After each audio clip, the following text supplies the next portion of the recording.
एक बार भागवत की कथा है, राजा चित्रकेतु थे। ऐसा उसमें लिखा हुआ है कि उनके 1 करोड़ रानियां थी। जो ब्याह करते संतान ही नहीं होती तो 1 करोड़ रानियां थी।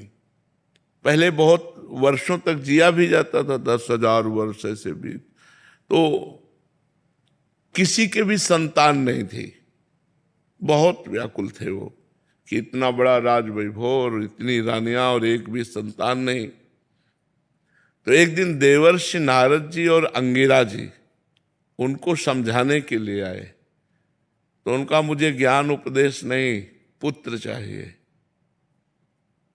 पुत्र की प्राप्ति की कामना ने इतना व्यथित कर दिया था कि ऐसे सिद्ध महापुरुषों को उन्होंने कहा, मुझे ज्ञान नहीं, भक्ति का उपदेश नहीं, मुझे पुत्र चाहिए। जब बहुत हठ किया तो सामर्थ्यशाली महात्मा थे, उन्होंने कहा जाओ पुत्र होगा, पर हर्ष और शोक दोनों प्राप्त होंगे। वो आखिरी बात पर ध्यान नहीं दे पाए। पुत्र होगा इस पर ध्यान दिए, आखिरी बात पर ध्यान नहीं दिए कि हर्ष और शोक दोनों को प्राप्त हो गए। बड़ी रानी कृतद्युति उनका नाम था। वो गर्भवती हो गई। अब तो बड़ा आनंद, समय आने पर पुत्र हुआ, क्या कहना है, खूब मंगल गान, बधाइयां, खूब धन संपत्ति लुटाई गई, बड़ा आनंद। अब तो राजा रोज कृतद्युति के महल में जाते। अन्य रानियों को जलन पैदा हो गई कि जब से ये संतान हुई कृतद्युति के, तब से महाराज हम लोगों की तरफ तो देखते भी नहीं, वहीं महल में पहुंच जाते हैं। धीरे धीरे विरोध करने वाला पक्ष जोरदार हो गया रानियों का, और कहा हम सबके बीच में कांटा यही लड़का ही तो है। अगर राजकुमार को जहर दे दिया जाए और मर जाए तो महाराज फिर हम लोगों को प्यार करने लगेंगे। काल की प्रेरणा हुई और उन्होंने धाय मां को अपने वश में किया और कहा कृतद्युति के महल में जाकर सोते हुए राजकुमार को ये जहर पिला दो। पिला दिया। वो सदा सदा के लिए सो गया। कृतद्युति आई, उसको गोद में उठाया, देखा पूरा शरीर नीला। राजवैद्यों से जांच कराई गई तो पता चला वो तो मर चुका है।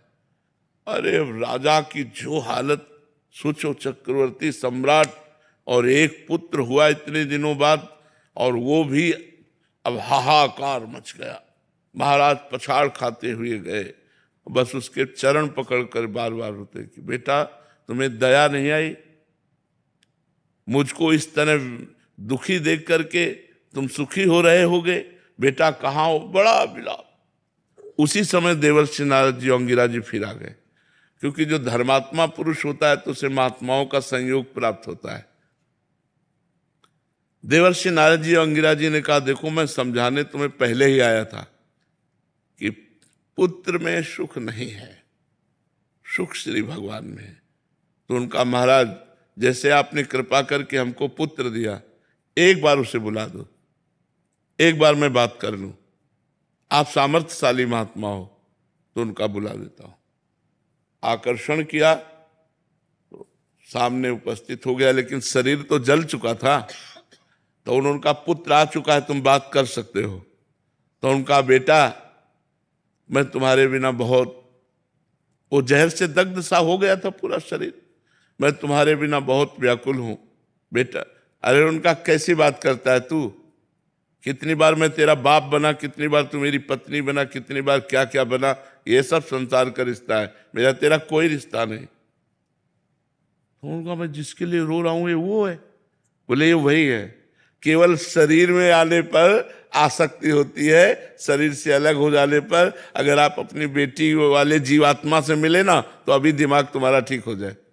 पर अपना लगता है अपनी बेटी, चूंकि शरीर का राग, और वो तभी तक प्यार करती जब तक शरीर में, और शरीर से अलग हुई तो उसका स्वरूप जो होता है वो अलग हो जाता है। तो हमें लगता है हमें अपने मोह को कंट्रोल करने के लिए भगवान से प्रार्थना करनी चाहिए और नाम जप करना चाहिए।